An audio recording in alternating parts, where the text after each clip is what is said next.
Hello student, welcome in Guwahati nursing classes. हमारा जो series चल रहा है उसके बारे में बात करते हैं। आई होप आपकी प्रिपरेशन बहुत अच्छे से चल रही होगी।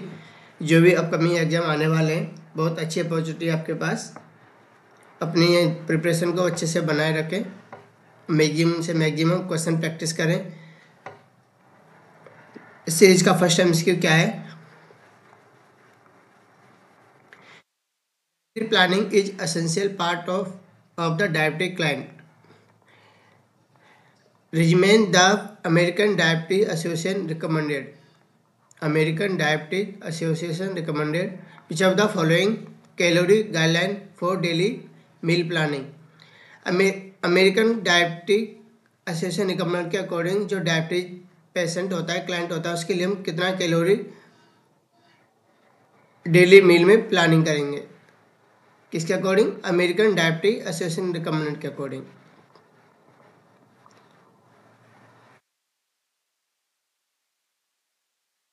इसके अकॉर्डिंग जो डायबिटीज पेशेंट होता है उसके लिए हम कितना कैलोरी डेली मील में ऐड करेंगे? ऑप्शन क्या है? 50% complex carbohydrate, 20 to 25% protein, 20-25% fat, 45% complex carbohydrate, 25 to 30% protein and 30 to 35% fat. Option C 70% complex carbohydrate, 20 to 30% protein and 10 to 20% fat. Option D क्या है? 60% complex carbohydrate, 12 to 15% protein and 20 to 25% fat. जो diabetes client होता है, जो diabetes patient होता है, उसके लिए अमेरिकन डायबिटीज एसोसिएशन रिकमेंडेड के अकॉर्डिंग जो कैलोरी होना चाहिए डेली मील में वो कितना होना चाहिए? 60% कार्बोहाइड्रेट होना चाहिए। कितना? 60% carbohydrate and 12 to 15% protein and 20 to 25% fat. इसका राइट आंसर क्या है? Option D. किसके अकॉर्डिंग है ये? अमेरिकन डायबिटीज एसोसिएशन रिकमेंड के अकॉर्डिंग जो कैलोरी होना चाहिए वो कितना होना चाहिए हमारी डाइट में? 60% कार्बोहाइड्रेट होना चाहिए, 12 to 15% प्रोटीन होना चाहिए और 20 to 25% फैट होना चाहिए। इसका राइट आंसर क्या है? Option D. ऑप्शन ए क्या कह रहा है? 50% कॉम्प्लेक्स कार्बोहाइड्रेट एंड 25% प्रोटीन। इसमें क्या है? प्रोटीन कि हमें हमेशा याद रखना है, जो डायबिटीज मेलिटस वाला पेशेंट होता है उसमें हमें हमेशा याद रखना है जो प्रोटीन होता है वो क्या होना चाहिए? लो प्रोटीन डाइट होनी चाहिए हमेशा। क्यों? क्योंकि ये क्या करता है, अगर हम हाई डायबिटीज वाले क्लाइंट में हाई प्रोटीन डाइट देंगे वो क्या है? किडनी पे वर्कलोड करेगा। किडनी जैसे ही किडनी पर वर्कलोड होगा तो किडनी इसका क्या करेगा? मेटाबोलाइज करेगा। इसकी वजह से जो कंडीशन होगी वो क्या होगी? Polyuria, polyuria condition. जो डायबिटीज मेलाइटिस होता है उसमें आपने देखा हो 3P साइन देखने को मिलता है। 3P क्या होता है? फर्स्ट क्या होता है? पॉलीयूरिया। सेकंड क्या होता है? पॉलीडिप्सिया।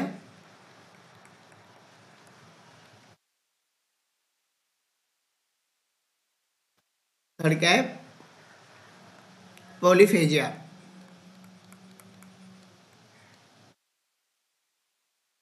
पॉलीफेजिया। पॉलीयूरिया क्या होता है? पॉलीयूरिया होता है एक्सेसिव पासेज ऑफ यूरिन। मतलब जो पेशेंट है डायबिटीज मेलिटस का, इस कंडीशन में क्या करेगा? एक्सेसिव यूरिन पास यूरिन का क्या एक्सेसिव अमाउंट में आउटपुट होगा। तो पॉलीयूरिया क्या होता है? Excessive of urine,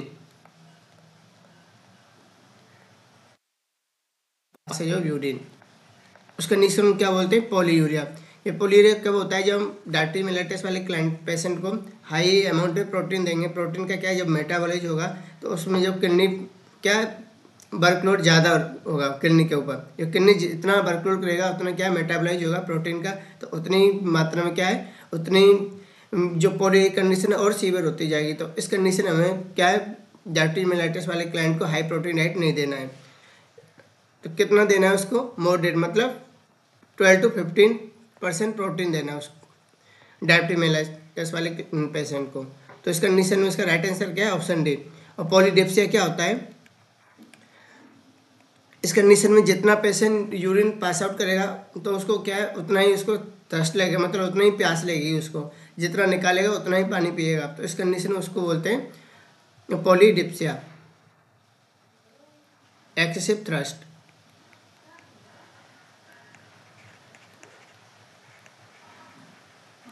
excessive thrust, जितना वो यूरिन पास आउट करेगा उतनी क्या उसको थ्रस्ट लगेगा, तो उस कंडीशन में उतना ही पानी पिएगा वो, तो उस कंडीशन को बोलते हैं पॉलीडिप्सिया। एक होता है पॉलीफेजिया, एक्सेसिव हंगर, इसका मतलब होता है एक्सेसिव हंगर, एक्सेसिव हंगर। उसी कंडीशन में और क्या है, उसको उतना ही भूख लगेगा। तो ये 3P साइन कौन सी कंडीशन में देखने को मिलता है हमें, diabetes mellitus, polyuria, polydipsia and polyphagia. तो इससे क्वेश्चन इसके क्या क्लासिकल सिम्टम के नाम से ही पूछते हैं कि जो डायबिटीज मेलाइटस वाला क्लाइंट है उसमें जो कंडीशन है, उसमें जो डिजीज है उसमें जो 3P साइन है उसका क्लासिकल साइन क्या है, तो क्या है पॉलीयूरिया, पॉलीडिप्सिया एंड पॉलीफेजिया, इसके क्या है क्लासिकल सिम्टम होते हैं। तो हम डायबिटीज मेलाइटस वाले क्लाइंट में क्या देंगे, मतलब 60% कॉम्प्लेक्स कार्बोहाइड्रेट, 12 to 15% प्रोटीन देंगे, 20 से 25% फैट देंगे। तो इसका राइट आंसर क्या है, ऑप्शन डी। ऑप्शन बी क्या है, इसमें भी क्या प्रोटीन का लेवल कितना दिया है, 25 से 30%, तो ये भी क्या है रॉन्ग आंसर। और 20 से 30% क्या है प्रोटीन, ऑप्शन सी में भी, तो इसका ए बी सी इसका रॉन्ग आंसर। जो कॉम्प्लेक्स कार्बोहाइड्रेट दिया है 50%, 45%, 70%, ये क्या है जो नॉर्मल ब्लड शुगर लेवल है उसको मेंटेन कर सकता है, लेकिन जो प्रोटीन होता है वो हाई अमाउंट में हम डायबिटीज पेशेंट को नहीं दे सकते। ऑप्शन ए क्या कह रहा है वो देखते हैं, percentage of carbohydrate is too low to maintain blood sugar level. बिल्कुल, जो कार्बोहाइड्रेट का जो हम परसेंटेज रखेंगे लो देंगे तो वो क्या है मेंटेन ब्लड शुगर लेवल को मेंटेन नहीं करेगा। बट जो प्रोटीन होता है, मतलब रेंज ऑफ प्रोटीन हाई होती है तो वो क्या करेगी एक्स्ट्रा वर्कलोड और किडनी इज मेटाबोलाइट, वो क्या करेगी हाई अमाउंट में अगर हम प्रोटीन देंगे तो वो क्या है एक्स्ट्रा वर्कलोड होगा किडनी के ऊपर, जितना मेटाबोलाइज होगा उतना ही क्या है पॉलीयूरिक कंडीशन इंक्रीज होती जाएगी। तो इसका ए था क्या रॉन्ग आंसर। ऑप्शन बी क्या है same, percentage of carbohydrate low to maintain blood sugar level in high range of protein में extra workload on the kidney. Option C क्या है percentage carbohydrate high in percentage और range of protein high and fat low. तो हमें क्या करना है, और वो भी ये भी क्या करेगा किडनी पे वर्कलोड।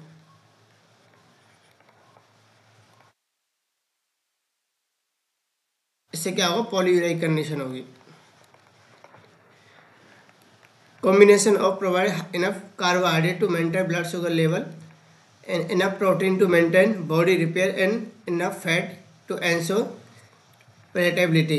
तो हमें क्या करना है उतने अमाउंट में, तो मॉडरेट अमाउंट में कार्बोहाइड्रेट, प्रोटीन और फैट उतने इनफ अमाउंट में देना है, जिससे क्या है बॉडी जो टिश्यू है वो रिपेयर भी हो सकते हैं, और जो फैट है वो क्या है एनर्जी के रूप में जो फैट होता है एडिपोज टिश्यू में जो स्टोर होता है फैट क्या है उसको क्या कर सकता है एनर्जी के रूप में हम मतलब यूज कर सकते हैं। जो प्रोटीन होता है वो क्या करता है बॉडी रिपेयर में काम आता है, और जो ब्लड ग्लूकोज लेवल होता है वो क्या है कार्बोहाइड्रेट अगर मॉडरेट होगा तो उससे क्या मेंटेन रहेगा ब्लड ग्लूकोज लेवल।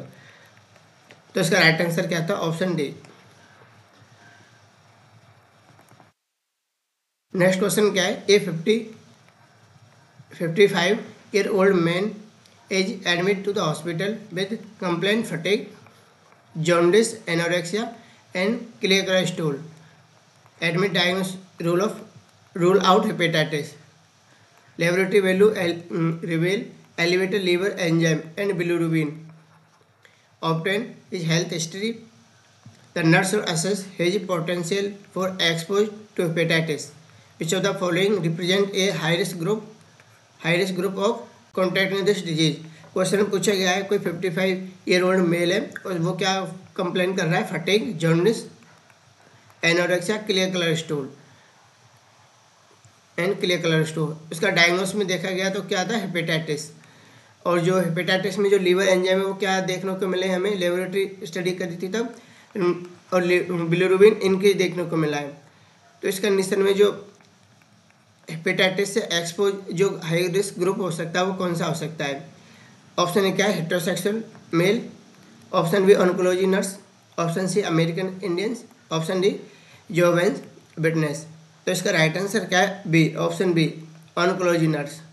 इस कंडीशन में जो हेपेटाइटिस जो हाई रिस्क ग्रुप हो सकता है वो कौन सा होता है? ऑन्कोलॉजी। ये जो ग्रुप होता है जो ऑन्कोलॉजी होता है वो क्या है? इस कंडीशन में हाई रिस्क रहता है हेपेटाइटिस के लिए।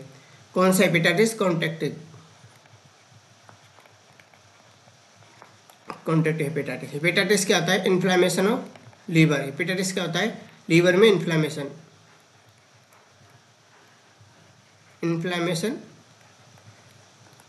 ऑफ लीवर, उस कंडीशन में क्या बोलते हैं? हेपेटाइटिस। जो इस कंडीशन में जो हाई रिस्क ग्रुप होता है वो कौन सा होता है? ऑन्कोलॉजी का। इसका राइट आंसर क्या है? ऑप्शन बी, हेटेरोसेक्सुअल मेल में नहीं होता। कौन से मेल में होता है हाई रिस्क ग्रुप का? हीमोसेक्सुअल ग्रुप। कौन सा?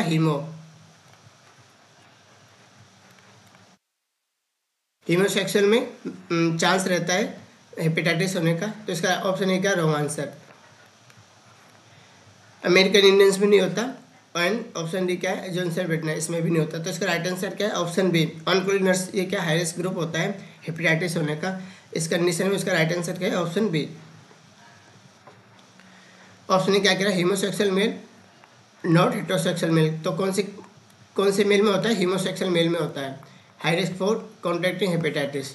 Oncology are employ high risk area में and perform invasive procedure. Oncology high risk group में क्या होता है? वो क्या एम्प्लॉय जो होता है वो क्या है? हाई रिस्क एरिया में वर्क करता है और परफॉर्म इन्वेजिव प्रोसीजर परफॉर्म करता है। इस वजह से क्या है उसको ज़्यादा चांस रहता है इन्फेक्शन होने का, सोर्स ऑफ इन्फेक्शन। तो वहाँ पे भी क्या इन्वेजिव प्रोसीजर होगा तो सोर्स इन्फेक्शन का जो सोर्स होता है वो भी ज़्यादा एक्सपोज होने के चांस रहते हैं। इस कंडीशन में जो ऑनकोइंग नर्स होती है वो अफेक्ट होने के ज़्यादा हाई रिस्क चांस रहते हैं हेपेटाइटिस से। ऑप्शन सी क्या है? तो इसका राइट आंसर क्या था? Option B, literature does not support idea and any ethic group are high risk. तो ऑप्शन सी क्या? Wrong answer. No evidence religious group are high risk. तो ऑप्शन डी क्या? Wrong answer. इसका right answer क्या है? Option B, oncology nurse. Next question क्या है? Diagnosis of hepatitis C confirm by a male client physician. तो क्या confirm हुआ है? कौन सा हेपेटाइटिस सी है? डायग्नोसिस में क्या है? हेपेटाइटिस सी हमें कंफर्म हुआ है मेल क्लाइंट का फिजिशियन के थ्रू।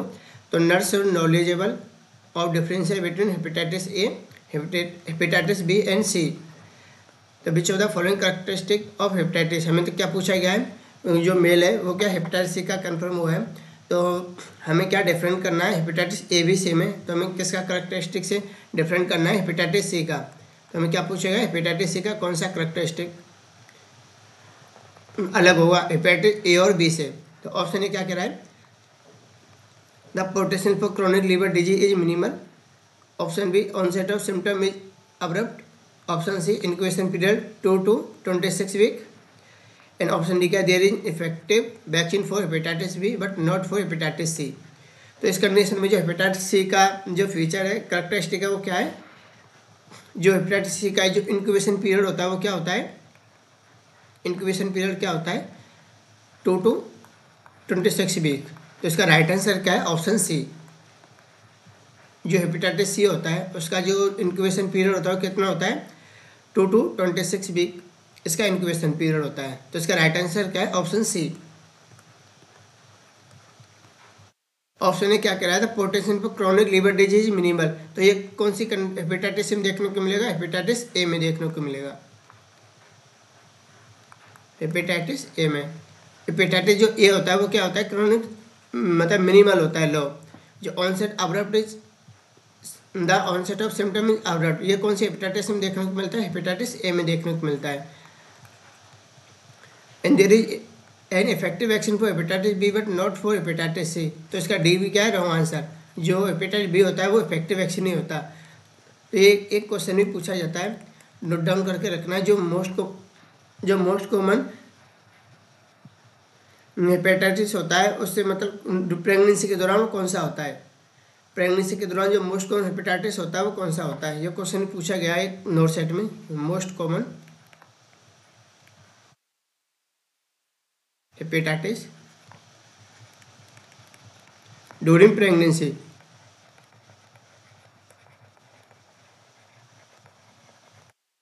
कौन सा होता है? Hepatitis B. Hepatitis B. इसका राइट आंसर क्या है? Hepatitis B. जो प्रेगनेंसी के दौरान जो हेपेटाइटिस होता है, जो मोस्ट कॉमन होता है, वो कौन सा होता है? Hepatitis B. तो इसका राइट आंसर क्या है? Option C. जो हेपेटाइटिस सी का जो इंक्यूबेशन पीरियड होता है वो कितना होता है? 2 to 26 वीक। ऑप्शन ए क्या है? हेपेटाइटिस सी एंड बी में भी क्रोनिक लीवर डिजीज हो सकता है, बट जो हेपेटाइटिस ए होता है वो क्या है? Low potential for chronic liver disease. Low होता है पोटेंशियल किसके लिए? क्रोनिक लीवर डिजीज के लिए। कौन सा? Hepatitis A. Hepatitis C and B क्या? इंसीडियस ऑनसेट होता है। हमें क्या क्वेश्चन पूछा गया था? अब्रप्ट। अब्रप्ट कौन सा होता है? जो मतलब सडनली होता है, वो कौन सा होता है? Hepatitis A. ए भी रॉन्ग इसका, एंड बी भी ऑप्शन क्या रॉन्ग। जो इंक्यूबेशन पीरियड होता है वो क्या है? हेपेटाइटिस सी का 2 to 6 वीक होता है। तो इसका राइट आंसर क्या था? ऑप्शन सी। हेपेटाइटिस बी का जो इंक्यूबेशन पीरियड कितना होता है? 8 to 21 week. And hepatitis A का कितना होता है? 2 to 6 वीक। तो ये हमें क्या है? ये इसका भी इंक्यूबेशन पीरियड याद रखना है, हेपेटाइटिस बी एंड ए का। इससे भी क्वेश्चन पूछा जा सकता है। जो हेपेटाइटिस बी होता है उसका इंक्यूबेशन पीरियड कितना होता है? 8 to 21 वीक होता है। और जो हेपेटाइटिस ए होता है उसका कहता है कितना होता है? 2 to 6 week. Only hepatitis B effective vaccine. जो हेपेटाइटिस बी होता है वो क्या? इफेक्टिव वैक्सीन होता है। तो इसका राइट आंसर क्या है? ऑप्शन सी।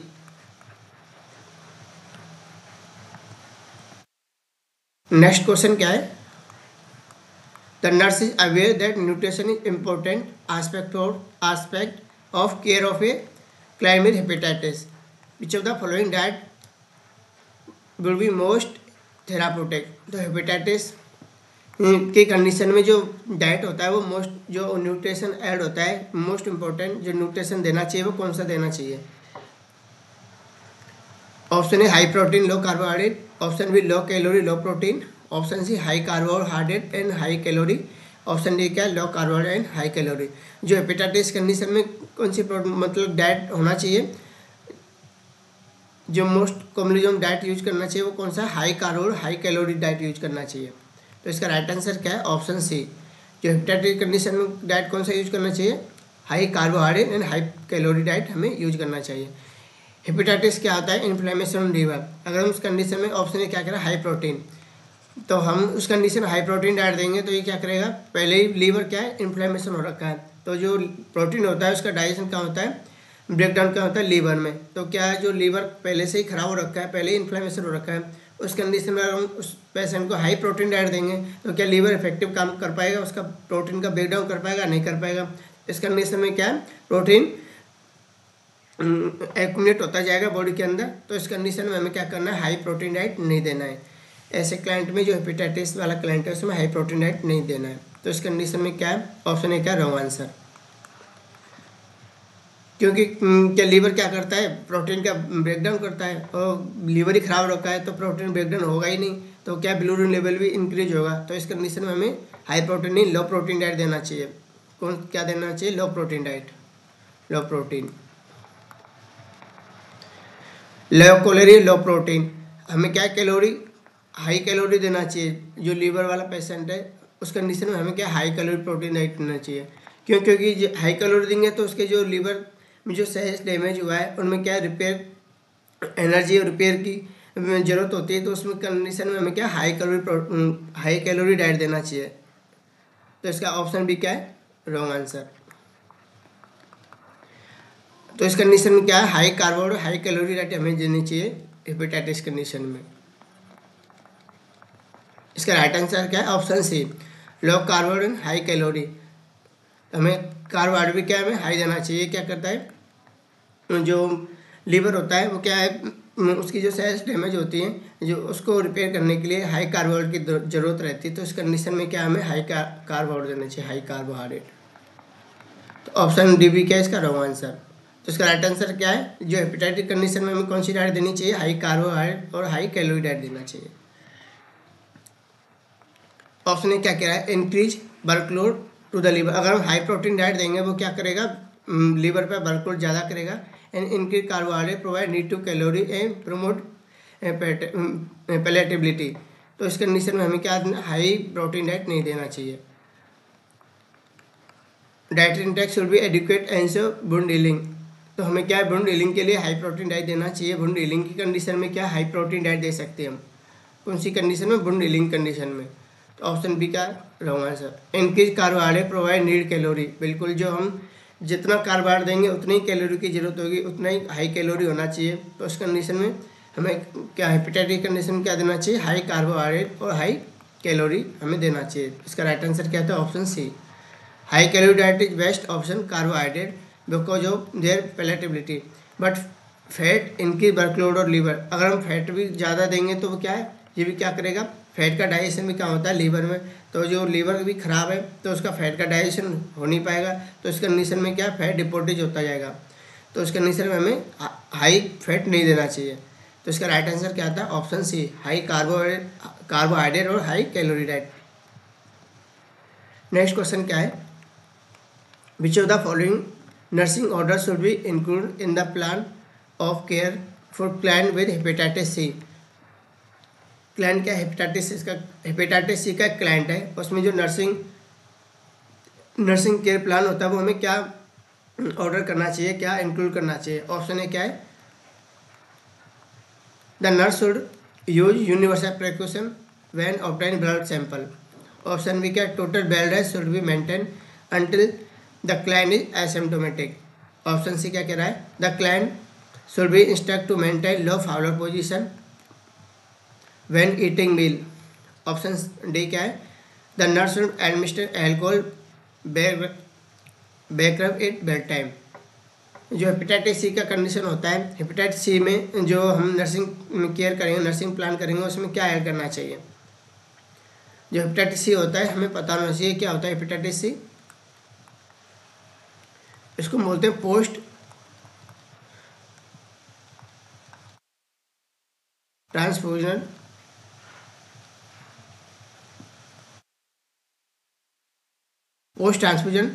हेपेटाइटिस। मतलब जो हेपेटाइटिस सी होता है जो ब्लड ट्रांसफ्यूजन के बाद जो रिएक्शन होता है हेपेटाइटिस का, मतलब पेशेंट के अंदर साइन सिम्टम, जो ब्लड ट्रांसफ्यूजन करने के बाद जो साइन सिम्टम रिएक्शन होता है, तो उस करने से वो कौन से हेपेटाइटिस की वजह से होता है, हेपेटाइटिस सी की वजह से होता है। हेपेटाइटिस सी जिस इसका मोड ऑफ ट्रांसमिशन होता है वो कैसा होता है, mode of transmission hepatitis C का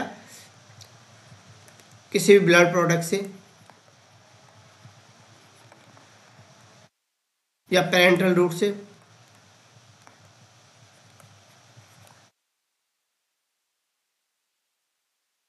तो जो मोड ऑफ ट्रांसमिशन होता है हेपेटाइटिस से कैसे होता है, या ब्लड प्रोडक्ट से, अगर कोई ब्लड है उससे टच, ब्लड सैंपल लेते टाइम अगर उससे ब्लड से टच हो गया वो बॉडी से, या पेरेंटल रूट से कोई निडलिस्टिक इंजरी होगी, तो वो मोस्ट को जो निडलिस्टिक इंजरी होती है उससे जो मोस्ट कॉमन हेपेटाइटिस होता है वो कौन सा होता है, हेपेटाइटिस सी होता है। कौन सा, हेपेटाइटिस सी। तो इस कंडीशन में हमें क्या यूनिवर्सल प्रिकॉशन यूज करना चाहिए। जब हेपेटाइटिस सी का पेशेंट है तो उसमें जो ब्लड सैंपल लेते टाइम हमें क्या करना चाहिए, यूनिवर्सल प्रिकॉशन यूज करना चाहिए। तो इसका राइट आंसर क्या है, option A. Option A, nurse use universal precaution में जो ब्लड सैंपल ऑब्टेन। जब हेपेटाइटिस सी का क्लाइंट है तो उसमें हमें क्या करना चाहिए, यूनिवर्सल प्रिकॉशन यूज करना चाहिए, क्योंकि ये क्या है, जो हेपेटाइटिस सी होता है इसका मोड ऑफ ट्रांसमिशन कैसा होता है, ये या ब्लड प्रोडक्ट से होता है या पेरेंटल रूट से, या निडलिस्टिक इंजरी जो होता है उसकी वजह से अगर जो हेपेटाइटिस होता है वो कौन सा होता है, most common hepatitis C. Option B क्या कह रहा है, total bed rest maintain until client is asymptomatic. हम जब तक उसको बेड रेस्ट नहीं कर सकते जब तक उसका साइन सिम्टम नहीं हो सकता है। तो इसका राइट आंसर वो ऑप्शन बी क्या है, रॉन्ग आंसर। ऑप्शन सी क्या है, instruct to maintain low Fowler position when eating meal. Hepatitis एक जो मोस्ट कॉमन साइड इफेक्ट है, नोजिया वोमिटिंग हो सकता है, बट उस कंडीशन में हमें क्या करना है, हाई फाउलर पोजीशन देना है, क्लाइंट को क्या देना है, हाई फाउलर पोजीशन। तो इसका सी ऑप्शन क्या है, wrong answer. Nurse will maintain alcohol backup at bed time. Alcohol backup at time नहीं, इस कंडीशन में क्या होता है, जो हेपेटाइटिस होता है उस कंडीशन में जो बिलिरुबिन लेवल होता है, बिलिरुबिन लेवल क्या होता है, इंक्रीज देखने को मिलता है। इस कंडीशन में अगर बिलिरुबिन लेवल इंक्रीज देखने को मिलेगा तो इस कंडीशन में क्या, स्किन में जो बिलिरुबिन लेवल हो क्या डिपॉजिट होता है। जैसे ही स्किन में बिलिरुबिन का लेवल बढ़ेगा तो उस कंडीशन को क्या बोलते हैं, प्लूराइटिस।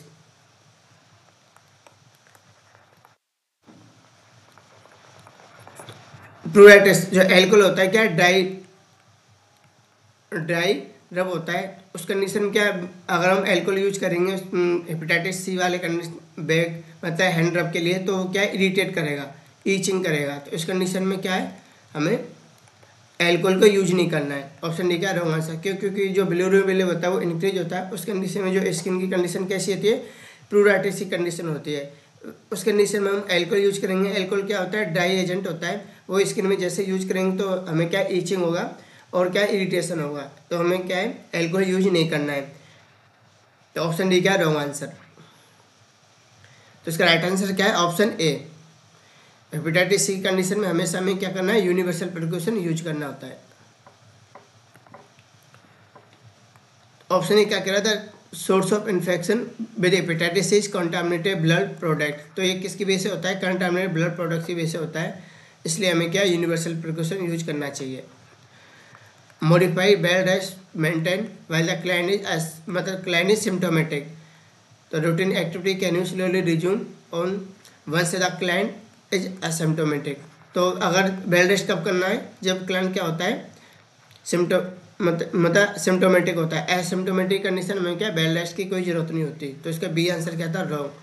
नोजा वोमिटिंग अगर फ्रिक्वेंटली विद हेपेटाइटिस से हो सकता है, बट हमें क्या करना है इसमें हाई फाइलर पोजीशन प्रेफर करना है। High Fowler position decrease the tendency to vomiting, जिससे क्या है जो वोमिटिंग की टेंडेंसी होती है वो क्या कम हो सकती है। ऑप्शन सी क्या wrong answer. Buildup of bilirubin in client skin में कॉज ए प्रूराइटिस। जो बिलिरुबिन इंक्रीज होगा तो उस कंडीशन में जो स्किन में क्या होगा, प्रूराइटिस की कंडीशन होगी। इसकी वजह से जो एल्कोहल होता है क्या होता है, वो ड्राई एजेंट होता है, ड्राई एजेंट। इसकी वजह से क्या होता है इरिटेशन एंड क्या होगा, ईचिंग होगा। हमें क्या एल्कोहल यूज नहीं करना, ठीक है। तो इसका ऑप्शन डी क्या रॉन्ग आंसर। नेक्स्ट क्वेश्चन क्या है, which of the following should be include discharge teaching for a client with hepatitis C. Diabetes mellitus एक बहुत बड़ा टॉपिक और बहुत इंपॉर्टेंट टॉपिक है एग्जाम के पॉइंट ऑफ व्यू से। इससे हमेशा क्वेश्चन पूछे जाते हैं, इसलिए जो स्टूडेंट के नीड के अकॉर्डिंग ये मैंने क्या डायबिटीज मिलेटस जो टॉपिक है उससे हमें क्या क्वेश्चन बनाए हुए हैं। तो ज़रूर इस क्लास को देखना, ये बहुत बेनिफिशियल क्लास मतलब टॉपिक है, इसलिए इसमें से बहुत सारे क्वेश्चन पूछे भी जाते हैं। तो ये क्वेश्चन क्या कह रहा है, विच ऑफ द फॉलोइंग मतलब discharge teaching for a client hepatitis C. Hepatitis C का क्लाइंट है, उसे डिस्चार्ज करते टाइम हमें क्या टीचिंग करना है, मतलब क्या टीच बताना है। तो ऑप्शन क्या कह रहा है, he should take aspirin need for muscles and joint pain. अगर जब जॉइंट पेन होता है तो उसमें हम क्या मतलब क्या एस्पिरिन यूज करना है। ऑप्शन बी क्या कह रहा है, he may be become blood donor when his liver enzyme return to normal. तो क्या ब्लड डोनर करना है, उसके लीवर एंजाइम मतलब नॉर्मल मिलते हैं तो उस कंडीशन में क्या ब्लड डोनर करना है। ऑप्शन सी क्या कह रहा है, he should avoid alcohol beverage during this recover period. तो जो एल्कोहल से रिलेटेड जो भी बेवरेज है मतलब एल्कोहल वाले जो भी उनको अवॉइड करना है। ऑप्शन डी क्या कह रहा है, he should use disposal dishes for eating and drinking.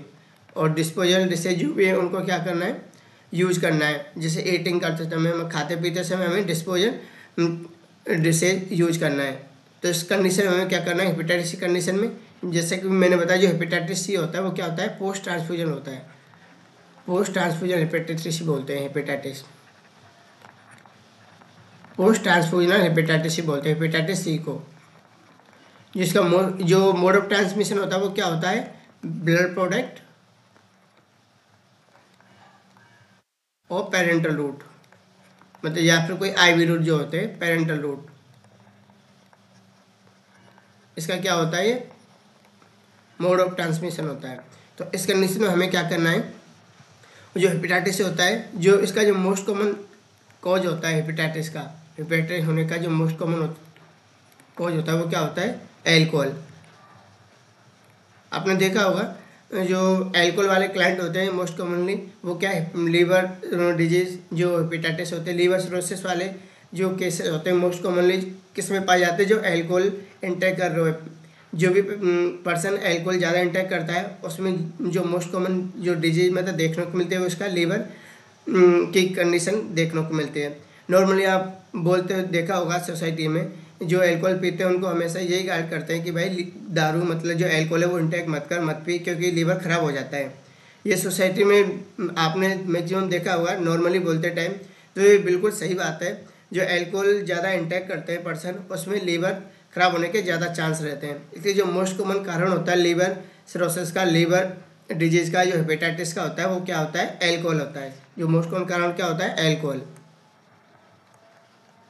Alcohol तो इस कंडीशन में हमें क्या करना है, जो लीवर सिरोसिस मतलब हेपेटाइटिस वाला जो क्लाइंट है उस कंडीशन में हमें क्या करना है, उसको डिस्चार्ज करते टाइम जो एल्कोहल से क्या है हमें दूर रहना है। क्या डिस्चार्ज करना है, जो एल्कोहल से बेवरेज जो भी चीज़ें होती हैं उनसे हमें क्या अवॉइड करना है।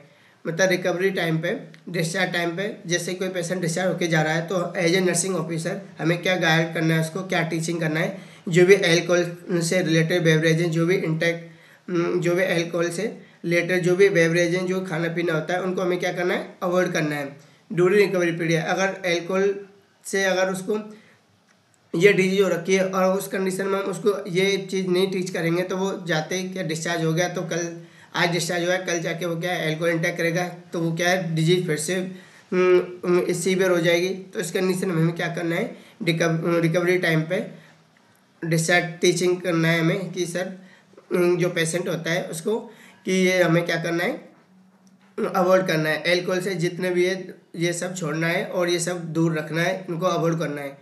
तो ये हमें क्या टीचिंग करना होता है। तो इसका राइट आंसर क्या है, option C, avoid alcohol beverage during recovery period. हमें क्या करना है, एल्कोहल से जो भी रिलेटेड बेवरेज होते हैं, खाना पीना जो भी है वो हमें अवॉइड करना होगा। ये हमें क्या डिस्चार्ज करते टाइम टीच करना है इन क्लाइंट को। तो इसका राइट आंसर क्या है, ऑप्शन सी। ऑप्शन ही क्या है, एस्प्रिन यूज करना है मसल्स एंड जॉइंट पेन, बिल्कुल नहीं करना, क्योंकि एस्प्रिन क्या हेपेटोटॉक्सिक होती है। एस्प्रिन क्या होती है, हेपेटोटॉक्सिक, हेपेटोटॉक्सिक होती है। हेपेटो कंडीशन में पहले से लीवर खराब हो रखा है, हेपेटाइटिस पहले से ही हो रखा है और इस कंडीशन में हम और एस्प्रिन यूज करेंगे तो क्या है, मे बी चांस ब्लीडिंग होने के चांस रहते हैं, ब्लीडिंग और लीवर को ख़राब करेगी। अगर हम एस्प्रिन यूज करने को बोलेंगे तो इसका ऑप्शन है क्या, wrong answer. Blood donor when is liver enzyme return to normal, blood donor भी नहीं कर सकते क्यों, हमें पता है जो हेपेटाइटिस सी होता है वो क्या पोस्ट ट्रांसफ्यूजन हेपेटाइटिस होता है। अगर इस कंडीशन में हमें पता ही नहीं है कि जो पर्सन को हम डोनर करेंगे उसमें हेपेटाइटिस है या नहीं है, तो हमें क्या करना है, इस कंडीशन में ब्लड डोनर नहीं करना होता है। क्यों, may be chance hepatitis C again होने का चांस रह सकता है पेशेंट में। तो इसका बी आंसर क्या, wrong answer. And use disposal disease and for eating and drinking, तो ये कब होता है, जो हमारा हेपेटाइटिस सी होता है वो कौन से रूट से ट्रांसमिशन होता है, ब्लड प्रोडक्ट और पेरेंटल रूट से। तो हमें क्या करना है, जो भी ब्लड प्रोडक्ट्स और जो भी निडलिस्टिक इंजरी है या पेरेंटल रूट से जो भी हम ड्रग यूज कर रहे हैं उसको हमें क्या करना है, यूनिवर्सल प्रिकॉशन यूज करना होता है। लेकिन जो हेपेटाइटिस जो ईटिंग और ड्रिंकिंग करते टाइम हमें कौन सी हेपेटाइटिस का ध्यान रखना होता है, हेपेटाइटिस ए और ई का। कौन सा, हेपेटाइटिस ए और ई का। ये जो इसका जो हेपेटाइटिस ए और ई होता है इसका जो मोड ऑफ ट्रांसमिशन होता है वो क्या होता है, फीको और रूट से, फीको और रूट से इसका मोड ऑफ ट्रांसमिशन होता है। इस कंडीशन में हमें क्या करना है, जो भी हम खा रहे हैं, ईटिंग कर रहे हैं या पी रहे हैं, खाना पीना होता है, जो भी बर्तन जो भी डिशेज होते हैं उनको क्या है, डिस्पोजल यूज करना होता है इस कंडीशन में। क्यों, क्योंकि हम किससे प्रिवेंट कर रहे होते हैं, हेपेटाइटिस ए और ई से, जिसका मोस्ट जो मोड ऑफ ट्रांसमिशन होता है वो क्या होता है, फीको और रूट होता है। इस कंडीशन में इसका जो ऑप्शन ई क्या है, ऑप्शन डी क्या है इसमें, हेपेटाइटिस ए। हेपेटाइटिस ए की कंडीशन में क्या करना है, डिस्पोजेबल ईटिंग और ड्रिंकिंग यूज करना होता है। हमें क्वेश्चन पूछा गया हेपेटाइटिस से, तो इसका डी भी क्या, रॉन्ग आंसर। तो इसका राइट आंसर क्या है, ऑप्शन सी, एल्कोहल बेवरेज जितने भी हैं उनको हमें क्या है, अवॉइड करना होगा। तो इसका राइट आंसर क्या है, ऑप्शन सी। एस्प्रिन क्या होता है, हेपेटोटॉक्सिक होती है, जो ब्लीडिंग अगेंस्ट ब्लीडिंग होने का चांस रहता है, शुड बी अवॉइड, इसको क्या करना है, हमें अवॉइड करना है। Blood should not be donate नहीं कर सकते क्योंकि क्या हेपेटाइटिस सी होने का चांस है, टाइम सिस्टम डिजीज, इसकी वजह से क्या हेपेटाइटिस सी होने का चांस है। एल्कोहल क्या डिटॉक्सिफाई इन द लीवर, ये क्या करता है, लीवर को एल्कोहल क्या करता है, डिटॉक्सीफाई करता है। तो इस कंडीशन में क्या एल्कोहल को अवॉइड करना होता है, क्या करना है, अवॉइड, क्योंकि लीवर जो मोस्ट कॉमन कारण होता है हेपेटाइटिस का क्या होता है, एल्कोहल होता है, alcohol. Hepatitis is not spread through oral route, तो कौन सा ऑरल रूट से जो हेपेटाइटिस होता है वो कौन सा होता है, हेपेटाइटिस ए एंड ई। जो ए और ई जो हेपेटाइटिस होता है वो कौन से रूट से होता है, ऑरल रूट से, फीको ऑरल रूट से स्प्रेड होता है। नेक्स्ट क्वेश्चन क्या है, ए 27-year-old man diagnosed with type 1 diabetes 3 months ago. 2 weeks ago complained pain, redness, tenderness in his right lower leg. He is admitted to the hospital with slight elevation of temperature and vague complaint of not feeling well. At 4:30 PM on the day of admission, उसका admission हुआ है 4:30 PM उसका admission हुआ है। जो उसका जो blood glucose level कितना आता है 50 mg, जो इसका ब्लड ग्लूकोज लेवल कितना था 50 mg था। And dinner will be serve at 5 PM, उसके जो डिनर होना है वो कब होगा 5 PM पर। The best nursing action would be to, इस कंडीशन में जो नर्सिंग एक्शन है वो क्या होगा। फर्स्ट हमें जो इतना बड़ा क्वेश्चन दिया है उसको हमें क्या है अच्छे से समझना है, एक बार नहीं 2 बार हमको क्वेश्चन को रीड करना है। एक बार हमें क्वेश्चन समझ में आ गया तो उसका आंसर हमें देने में इजी होगा। तो हमें क्या है क्वेश्चन पूछा गया है, जो 27 ओल्ड मेल है वो क्या है, टाइप 1 डायबिटीज है। 3 मंथ मतलब 3 मंथ हो गया उसको। 2 वीक बाद उसको क्या कंप्लेन कर रहा है, वो पेन एंड रेडनेस और tenderness his right lower leg, ये क्या कंप्लेन कर रहा है। देन उसके बाद क्या है, जो उसका टेम्परेचर चेक करा था वो क्या है, स्लाइटली एलिवेट टेम्परेचर देखने को मिला। और जो बेगो कंप्लेन नॉट फीलिंग वेल, वो क्या अच्छा फील नहीं कर रहा। इस कंडीशन में उस कंडीशन में क्या है, उसका एडमिशन करा, कब करा 4:30 PM पे उसका एडमिशन हुआ। जब एडमिशन हुआ उसका जो एडमिशन के टाइम पे जो उसका ब्लड ग्लूकोज लेवल चेक करा था वो कितना देखने को मिला 50 mg/dl ब्लड ग्लूकोज लेवल हमें देखने को मिला। जो ब्लड ग्लूकोज वो कितना है 50 mg/dl। देन उसका जो डिनर का टाइम है वो कब है 5 PM पे उसका डिनर होना है। उस कंडीशन में जो नर्सिंग एक्शन है वो क्या होना चाहिए। ऑप्शन ए क्या कह रहा है, हमें क्या फोकस करना है ब्लड ग्लूकोज लेवल पर, जो कितना दिया है 50 mg/dl। जो नॉर्मल ग्लूकोज लेवल होता है रैंडम वाला, रैंडम ब्लड ग्लूकोज लेवल वो कितना होता है 7 to 10 mg 7 to 110 mg/dl। और क्वेश्चन में क्या है 50 mg/dl हमें क्वेश्चन में देखने को मिला है। तो ऑप्शन ए क्या कह रहा है, give him tea tablespoon of sugar dissolve in 4 oz of grape juice to drink। Option B क्या कह रहा है, ask him to dissolve 3 pieces of hard candy in his mouth। Option C have him drink 4 oz of orange juice। Option D क्या monitor him closely until dinner arrive.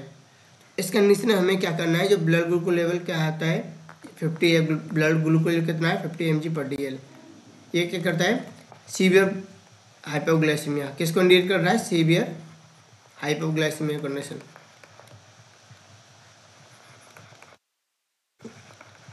ये किसको indicate कर रहा है 50 mg/dl, सीवियर हाइपोग्लाइसीमिया को indicate कर रहा है। तो जो क्लाइंट है वो क्या है सीवियर हाइपोग्लाइसीमिया कंडीशन में।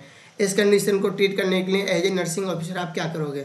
तो ऑप्शन ए क्या कह रहा है 3 table sugar dissolve in 4 orange juice to drink. तो ड्रिंक में क्या है 4 ओज होता है, ये क्या यूनिट होते हैं, उसमें ग्रेप्स जूस क्या मिक्स करके पेशेंट को देना है।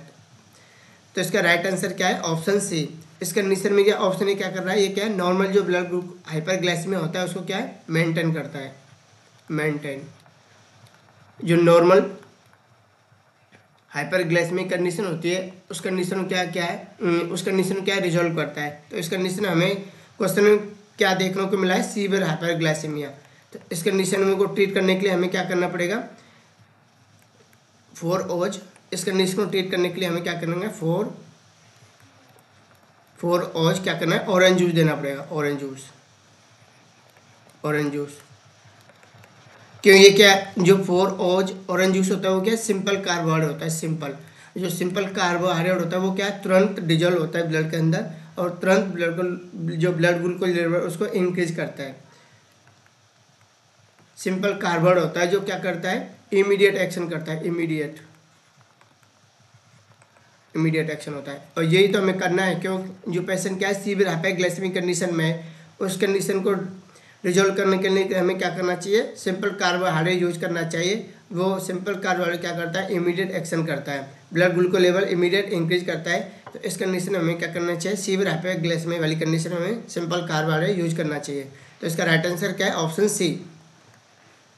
हमें क्या करना चाहिए, ड्रिंक 4 ऑरेंज जूस हमें क्लाइंट को देना है, जिससे क्या सीवियर हाइपोग्लाइसेमिक कंडीशन ट्रीट हो सके। ऑप्शन ए क्या कह रहा है, ये क्या है, 4 जूस विद ड्रिंक के साथ दे सकते हैं, बस कब दे सकते हैं, जब नॉर्मल जो हाइपोग्लाइसेमिक कंडीशन होती है उसको मेंटेन करने के लिए। ऑप्शन बी क्या कह रहा है, dissolve 3 piece hard candy in mouth, ये भी क्या करता है, नॉर्मल जो हाइपोग्लाइसेमिक कंडीशन होती है उसको ट्रीट करने के लिए यूज करते हैं। जो नॉर्मल हाइपोग्लाइसेमिया होता है उसको ट्रीट करने के लिए हमें क्या करना है, हार्ड कैंडी जो माउथ में रखते हैं वो क्या है, जो हाइपोग्लाइसेमिया होता है नॉर्मल उसको मेंटेन करने के लिए यूज करते हैं। Monitor him closely until dinner arrive, हम इसको भी यूज नहीं कर सकते, क्योंकि क्या हो रहा है, अगर हम उसके डिनर का वेट करेंगे तो डिनर का वेट कब हो रहता है उसका, मतलब जो डिनर हो रहा है पेशेंट को 5 PM पे, लेकिन जो हमें चेक करा था ब्लड ग्लूकोज लेवल 430 पे, वो कितना देखने को मिला, 50 mg/dl, मैक्सिमम 30 मिनट का डिफरेंस है। इस कंडीशन में अगर हम उसको डिनर के लिए वेट करेंगे तो मे बी चांस जो हाइपोग्लाइसेमिक कंडीशन है वो डायबिटिक कोमा में हो सकती है। इसलिए हमें क्या करना है, जब भी हाइपोग्लाइसेमिक वाली कंडीशन देखने को मिलती है हमें उसको इमीडिएट एक्शन करना होता है। इमीडिएट एक्शन नहीं करेंगे तो उस कंडीशन में जो ब्लड ग्लूकोज लेवल और डिक्रीज होता जाएगा, मे बी चांस पेशेंट का डेथ भी हो सकता है और डायबिटिक कोमा भी जा सकता है। अगर उसका हम सीवियर हाइपोग्लाइसेमिक कंडीशन को हम ट्रीट नहीं करेंगे तो उस कंडीशन में क्या होगा, डायबिटिक कोमा कंडीशन में पेशेंट जा सकता है और मे बी चांस क्या उसकी डेथ भी हो सकती है। तो इस कंडीशन में सीवियर ग्लाइसेमिक कंडीशन में हमें क्या इमीडिएट एक्शन करना होता है। इमीडिएट एक्शन के लिए हमें कौन सा यूज करना है, कार्बोहाइड्रेट, सिंपल कार्बोहाइड्रेट यूज करना है। क्यों, क्योंकि ये क्या है, इमीडिएट एक्शन होता है। सिंपल कार्बोहाइड्रेट क्या होता है, इमीडिएट एक्शन करता है, जो अपने ब्लड ग्लूकोज लेवल होता है उसको तुरंत इंक्रीज करता है। इस कंडीशन में क्या है, इसका राइट आंसर क्या है, ऑप्शन सी। तो इस कंडीशन में क्या करना है, ड्रिंक करना है 4 ऑरेंज जूस, इसको इंटेक करना है जिससे उसका ब्लड ग्लूकोज लेवल इंक्रीज हो सके। तो इसका राइट आंसर है ऑप्शन सी। तो ऑप्शन में क्या कह रहा था, the combination of sugar and juice will be increase blood sugar beyond the normal range, जो नॉर्मल रेंज तक उसको क्या कर सकता है, ब्लड ग्लूकोज लेवल को इंक्रीज कर सकता है। लेकिन जो मतलब जो हाइपोग्लाइसेमिक कंडीशन होती है हाइपो की, उस कंडीशन में अगर हम शुगर और जूस मिक्स करके देंगे तो वो क्या करता है, नॉर्मल ब्लड जो शुगर होता है उसको इंक्रीज करेगा। मतलब ये क्या करता है, जो हाइपरग्लाइसेमिया होता है, अगर हाइपोग्लाइसेमिक कंडीशन होती है पेशेंट को, और इस कंडीशन में अगर हम शुगर जूस मिक्स करके देते हैं, वो क्या नॉर्मल जो ब्लड ग्लूकोज लेवल होता है उस तक क्या करेगा, इंक्रीज करेगा।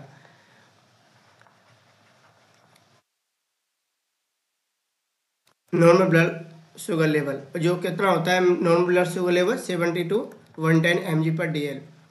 तो मैं भी बोल सकता हूँ जो हाइपरग्लाइसेमिक कंडीशन होती है उसको भी क्या रिजोल्व कर सकता है नॉर्मल जो हाइपरग्लाइसेमिया होता है,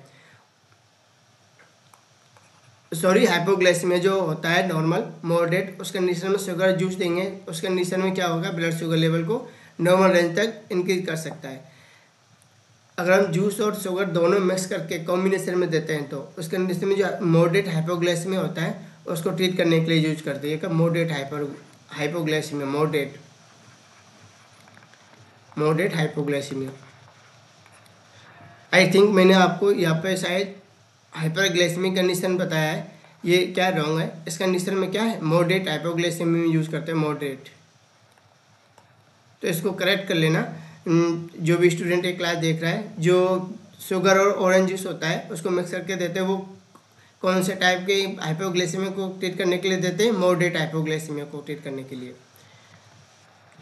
concentrate sweet are not observe fat juice, consequently elevate blood sugar beyond the normal limit. Same जो हम देते हैं, जो शुगर होता है वो फास्ट मतलब जूस होता है, उसको जो कैंडी हम देते हैं उसको हम क्या करते हैं, मॉडरेट के लिए यूज करते हैं, मॉडरेट हाइपोग्लाइसेमिया के लिए हम यूज करते हैं। 4 ounce orange juice will be act immediately, जो 4 ounce ऑरेंज जूस होता है वो क्या एक्ट इमीडिएट करेगा raise blood sugar to normal level, जो नॉर्मल लेवल से क्या इंक्रीज करेगा ब्लड शुगर लेवल को within 30 minute. It is supervise serve. अगर हम किसी पेशेंट को सीवियर हाइपरग्लाइसेमिक कंडीशन है उसको ऑरेंज जूस देंगे, वो क्या इमीडिएट ब्लड ग्लूकोज लेवल को क्या करेगा इंक्रीज करेगा। तो इसका राइट आंसर क्या था option C. There is increase potential for client blood sugar to decrease further resulting diabetic coma. Increase potential blood sugar level to decrease further, मतलब अगर डिनर के लिए उसका वेट करेंगे तो जो ब्लड शुगर लेवल उसका और डिक्रीज होगा, मे बी चांस वो क्या हो सकता है डायबिटिक कोमा में जा सकता है पेशेंट। तो इसका ऑप्शन डी भी था क्या wrong answer. Option A B और ऑप्शन ए भी क्या कुछ कौन सी कंडीशन में यूज करते हैं, मॉडरेट हाइपोग्लाइसेमिक कंडीशन में यूज करते हैं। तो इसका राइट आंसर क्या है ऑप्शन सी। नेक्स्ट क्वेश्चन क्या है, a male client receive 10 unit regular human insulin in subcutaneous 8-9 AM। Nurse would expect a big peak of action from injection to occur at। तो हमको मेल क्लाइंट है उसमें हमें कौन सा यूज करना है insulin, regular human insulin use करना है। कितना 10 यूनिट उसने रिसीव करा, कब करा सबक्यूटेनियसली 9 AM पे। जो इंसुलिन होता है इंसुलिन उसको जो रूट होता है वो कौन सा होता है सबक्यूटेनियस रूट होता है। जो इंसुलिन हम यूज करते हो सबक्यूटेनियस रूट से यूज करते हैं। जो उसने जो क्लाइंट है मिल कर उसने कब रिसीव करा इसको 9 AM पे रिसीव करा। द नर्स पीक एक्शन हमें क्या पूछा गया, रेगुलर इंसुलिन होता है, रेगुलर इंसुलिन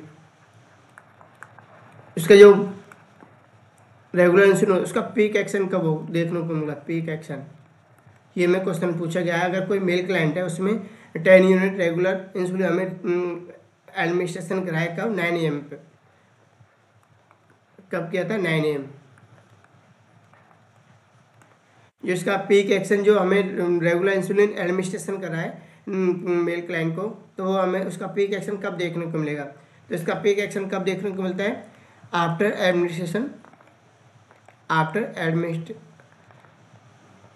एडमिनिस्ट्रेशन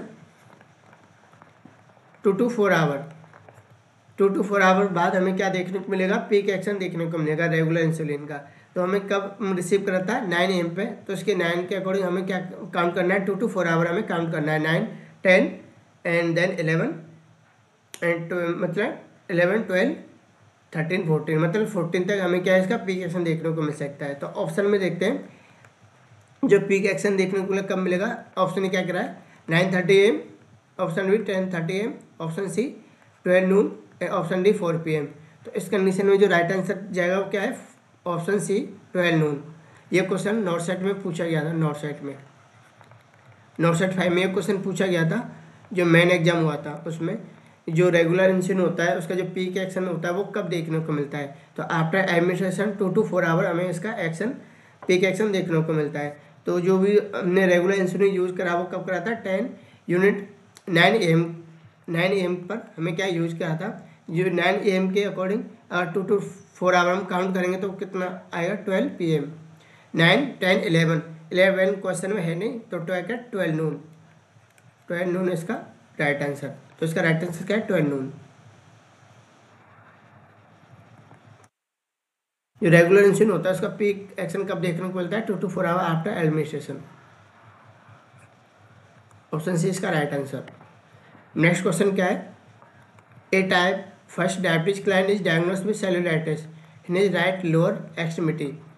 जो टाइप फर्स्ट डायबिटीज का क्लाइंट है उसको क्या डायग्नोस में क्या देखने को मिला है सेलुलाइटिस। कहाँ पर राइट लोअर एक्सट्रीमिटी में सेलुलाइटिस कंडीशन देखने को मिल रही है। Nurse should expect which of the following to be present in relation to blood sugar level. जो नर्स क्या एक्सपेक्ट रहेगी जो ब्लड शुगर लेवल है उसका रिलेशन में मतलब क्या देखने को मिलेगा, ब्लड शुगर लेवल इस कंडीशन में हमें क्या देखने को मिलेगा। तो क्वेश्चन में टाइप फर्स्ट डायबिटीज मेलिटस का क्लाइंट है उस कंडीशन में सेलुलाइटिस राइट लोअर एक्सट्रीमिटी में देखने को मिल रहा है। तो हमें क्या एज ए नर्सिंग ऑफिसर हमें क्या एक्सपेक्ट करना है, ब्लड शुगर लेवल क्या होगा उस कंडीशन में। नॉर्मल शुगर लेवल होगा, ऑप्शन क्या है नॉर्मल ब्लड शुगर लेवल देखने को मिलेगा, ऑप्शन में डिक्रीज ब्लड शुगर लेवल देखने को मिलेगा, option C increase blood sugar level देखने को मिलेगा, option D fluctuation level with पैराडोन इंक्रीज। तो इस कंडीशन में क्या देखने को मिलेगा हमें, जो ब्लड शुगर लेवल क्या इंक्रीज देखने को मिलेगा, इंक्रीज। तो ऑप्शन सी क्या इसका राइट आंसर, मतलब हाइपरग्लाइसीमिया।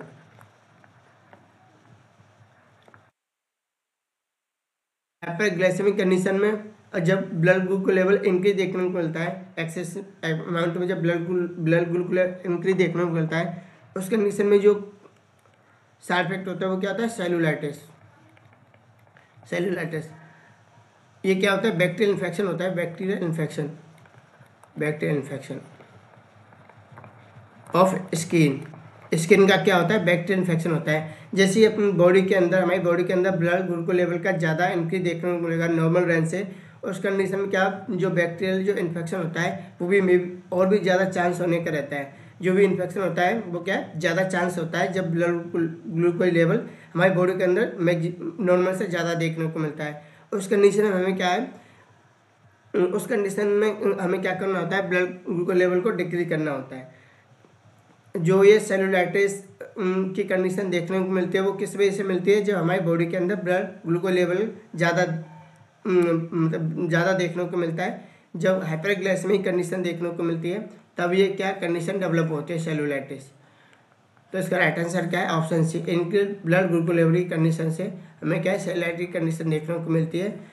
जो सेलुलाइटिस होता है वो क्या होता है, बैक्टीरियल इन्फेक्शन होता है स्किन का। उसका राइट आंसर क्या है, ऑप्शन सी।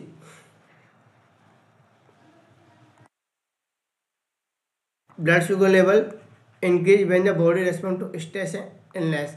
जो ब्लड शुगर लेवल वो क्या करता है, इंक्रीज होगा जब बॉडी रेस्पॉन्ड करेगी स्ट्रेस और इलनेस के लिए, जब हमारा क्या ब्लड शुगर लेवल इंक्रीज देखने को मिलेगा। सेम जो ब्लड शुगर लेवल होता है वो body respond to stress and illness. तो ऑप्शन ए और बी क्या रॉन्ग आंसर। अगर हाइपरग्लाइसेमिक कंडीशन है तो क्या करता है, blood glucose level produce body respond stress and illness of cellulitis. Hyperglycemic condition में क्या देखने को मिलेगा, हमारी बॉडी क्या, जब ब्लड ग्लूकोज लेवल इंक्रीज होगा तब कौन सी कंडीशन देखने को मिलेगी, सेलुलाइटिस की कंडीशन देखने को मिलेगी। Blood sugar level remain elevated long body respond to stress और इलनेस। तो ऑप्शन डी भी क्या है, रॉन्ग आंसर। इसका राइट आंसर क्या है, option C. The physician has order that a daily exercise program be institute by client with diabetes type 1 diabetes following his discharge from hospital. Discharge instruction about exercise should be include which of the following। तो question पूछा गया है, type 1 diabetes mellitus का client है, उसको जो daily exercise के लिए उसको क्या है, हमें इंस्ट्रक्ट करना है, मतलब डेली एक्सरसाइज के बारे में इंस्ट्रक्शन करना है एज ए कब डिस्चार्ज टाइम। जब टाइप 1 डायबिटीज मेलिटस का क्लाइंट है वो डिस्चार्ज हो रहा है, उस टाइम जो डिस्चार्ज होते टाइम हमें जो एक्सरसाइज उसको डेली बताना है कि कौन सा एक्सरसाइज करना है डेली और कब करना है। तो उसमें हमारा जो एज ए नर्सिंग ऑफिसर हम उसको कैसे टीच करेंगे। ऑप्शन ए क्या कह रहा है, exercise should be perform 30 minute before meal.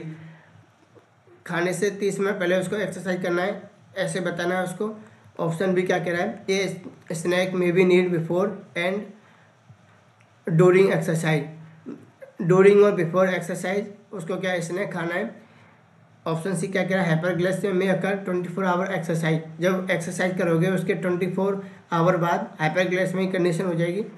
Option D क्या कह रहा है, blood glucose level should be 10 mg और below before exercise as begin.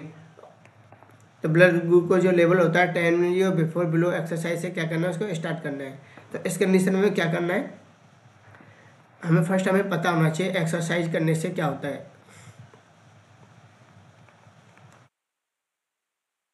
क्या होता है, जो हमारा ब्लड ग्लूकोज लेवल वो होता है क्या होता है, डिक्रीज होता है।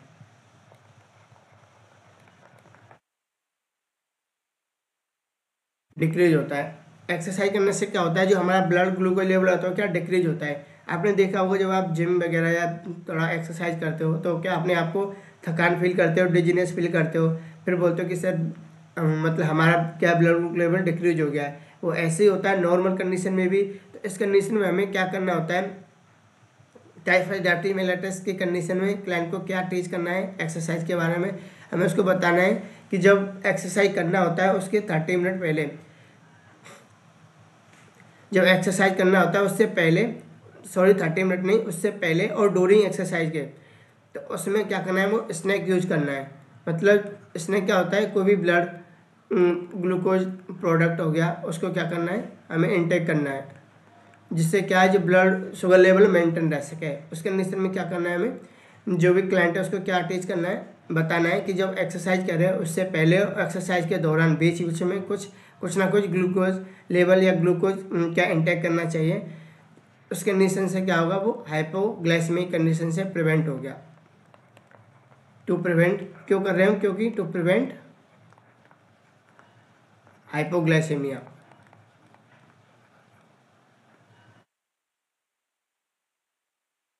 इसको प्रिवेंट करने के लिए, क्योंकि एक्सरसाइज करने से ग्लूकोज लेवल डिक्रीज होगा। उस कंडीशन में अगर वो एक्सरसाइज से पहले या उसके दौरान कुछ स्नैक नहीं यूज करेगा तो वो क्या हो सकता है, हाइपोग्लाइसेमिक कंडीशन में जा सकता है। उससे प्रिवेंट करने के लिए हमें क्या टीच करना है, उसको क्लाइंट को स्नैक यूज करता रहे बिफोर ड्यूरिंग एक्सरसाइज के दौरान। तो इसका राइट आंसर क्या है, ऑप्शन बी। इसका राइट आंसर क्या है, ऑप्शन बी। क्लाइंट को बोलना है कि स्नैक यूज करता रहे बिफोर एंड ड्यूरिंग एक्सरसाइज के दौरान आपको नीड होती है स्नैक यूज करने की, टू प्रिवेंट द हाइपोग्लाइसेमिया, जैसे क्या है, अपना ब्लड ग्लूकोज लेवल इंक्रीज हो सके और प्रिवेंट हो सके हाइपोग्लाइसेमिक कंडीशन से। Exercise should be perform 30 minute before meal. इसको 30 मिनट बिफोर मील खाने से कोई मतलब है नहीं एक्सरसाइज करने से। क्यों, क्योंकि क्या हो सकता है इस कंडीशन में, हाइपोग्लाइसेमिया, क्योंकि 30 मिनट पहले अगर कुछ स्नैक यूज करेगा, वो खाना खाएगा उससे पहले, फिर उसके बाद जो एक्सरसाइज होगा, जो भी ब्लड ग्लूकोज लेवल तो बॉडी के अंदर यूज हो जाएगा, लेकिन बाद में क्या वो कंडीशन हाइपोग्लाइसेमिक कंडीशन में जा सकता है। तो इसका ये ऑप्शन क्या, रॉन्ग आंसर। हाइपरग्लाइसीमिया में अगर 24 आवर आफ्टर एक्सरसाइज, एक्सरसाइज क्या, ब्लड ग्लूकोज लेवल क्या होता है, डिक्रीज होता है। क्या होता है, ब्लड ग्लूकोज लेवल हमारा एक्सरसाइज से डिक्रीज होता है। ऑप्शन सी क्या, wrong answer. Blood glucose level should be 10 mg और below before exercise is begin. हमें कब एक्सरसाइज करनी है, जब ब्लड ग्लूकोज लेवल 10 है उससे कम हो। तो ये इस कंडीशन में भी क्या है, वो हाइपोग्लाइसेमिक कंडीशन में पेशेंट जा सकता है, हाइपोग्लाइसेमिया। इसको प्रिवेंट करने के लिए हमें क्या करना है, हमें क्या नीड होती है, बिफोर और ड्यूरिंग एक्सरसाइज के हमें क्या है, कुछ ब्लड वो ग्लूकोज लेवल हमें इंटेक करना चाहिए, कुछ स्नैक यूज करना चाहिए जिसमें क्या ग्लूकोज लेवल हो। तो इससे क्या हम हाइपोग्लाइसेमिक कंडीशन से प्रिवेंट हो सकते हैं। तो बी इसका right answer, option B. Option A क्या कह रहा है, exercise not be perform before meal खाने से, बिकॉज ऑफ ब्लड ग्लूकोज जो शुगर होता है is usually lower and prior to eating and there is an increase hypoglycemia. इस कंडीशन में क्या हो सकता है, हाइपोग्लाइसेमिक कंडीशन हो सकती है। इसलिए हमें जो एक्सरसाइज करने से पहले हमें क्या करना चाहिए, 30 मिनट पहले हमें इंटेक नहीं करना चाहिए। कब करना चाहिए, ड्यूरिंग और जस्ट बिफोर। ऑप्शन ए इसका wrong answer. Exercise lower blood sugar level, exercise से क्या होता है, जो ब्लड शुगर लेवल वो क्या होता है, कम होता है, डिक्रीज होता है। इसलिए हमें स्नैक में भी needed to maintain the appropriate glucose level. Glucose level को मेंटेन रखने के लिए हमें क्या यूज करना है, स्नैक यूज करना है, मतलब blood sugar level, sugar product use करना है, ब्लड शुगर जिसमें क्या शुगर लेवल होता है, ऐसे हमें स्नैक यूज करना होता है। Exercise lower the blood sugar level, exercise से क्या होता है, ब्लड शुगर लेवल क्या होता है, कम होता है। Exercise lower blood sugar level, तो एक्सरसाइज से क्या होता है, ब्लड शुगर लेवल कम होता है। इसलिए अगर ब्लड ग्लूकोज क्या 10 है, मतलब 100 mg है और उससे बिलो भी है, तो उसे हम एक्सरसाइज यूज नहीं कर सकते, क्योंकि ये मे बी चांस हाइपोग्लाइसीमिया। तो इसका राइट आंसर